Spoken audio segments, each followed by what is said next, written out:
జగదేవ్పూర్ మండల కేంద్రం నుండి వెళ్లే గంధమల్ల రోడ్డులో గల శ్రీ మదన దుర్గమ్మ తల్లికి వార్షిక బ్రహ్మోత్సవాల్లో భాగంగా నెల 13 ఆదివారం ఉదయం 8 గంటలకు దుర్గమ్మ తల్లికి ప్రత్యేక పూజలు, ఒడిబియ్యం, సాయంత్రం మహాన్నదాన ప్రసాదం, బండ్లు, బోనాల ఊరేగింపు, జాతర ఉత్సవాలు నిర్వహిస్తున్నట్లు ఆలయ నిర్వాహకులు అర్చన శ్రీధర్ రెడ్డిలు తెలిపారు. కోరిన కోరికలు తీర్చే కొంగు బంగారమై విరాజిల్లుతున్న మహామహిమగల శ్రీ మదన దుర్గమ్మ తల్లిని భక్తులు పెద్ద సంఖ్యలో హాజరై అమ్మవారిని దర్శించుకుని తీర్థ ప్రసాదాలను స్వీకరించాలని కోరుతున్నారు.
అందరికీ నమస్కారం.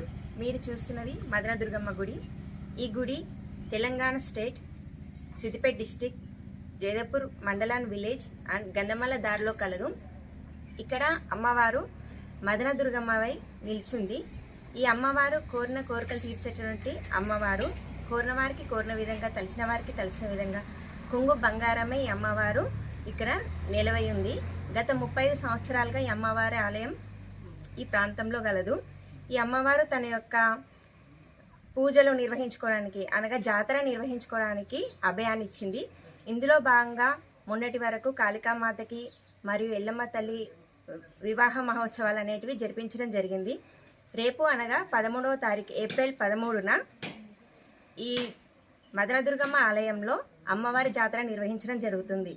జాతరలో భాగంగా అమ్మవారికి ఓడి బియ్యము మరియు అన్నదాన కార్యక్రమం కలదు. కావున భక్తులందరూ ఈ తేదీని గమనించి 13వ తారీఖు ఏప్రిల్ 13న ఆదివారం రోజున ఈ తేదీని గుర్తుంచుకొని అమ్మవారిని దర్శించుకొని అన్నప్రసాదాలు తీసుకోవాలని మనస్ఫూర్తిగా కోరుకుంటున్నాము. మిమ్మల్ని ఆహ్వానిస్తున్నటువంటి వారు ఆలయ నిర్వాహకులు ఇట్రెడ్డి హనుమంతరెడ్డి మరియు కుటుంబ సభ్యులు. ధన్యవాదాలు.